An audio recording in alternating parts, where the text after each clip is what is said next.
Right guys, आप देख सकते हैं कि इसे लगाने के बाद भी जो फायर टोर्नेडो है वो नहीं बना है, लेकिन अब धीरे धीरे देखते जाओ मैजिक। 1 2 3।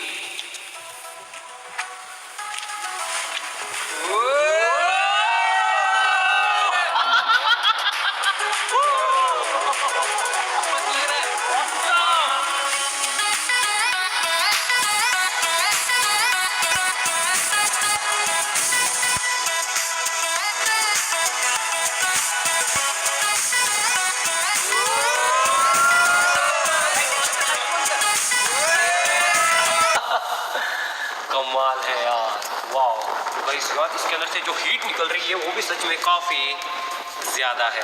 तो गाइस यार, आई होप हमारा ये देसी जुगाड़ू होममेड आर्टिफिशियल फायर टोर्नेडो आपको अच्छा जरूर लगा होगा। अच्छा लगा तो वीडियो को लाइक कर दीजिए। इस वीडियो का लाइक हम रखते हैं सिर्फ 4 लाख लाइक्स।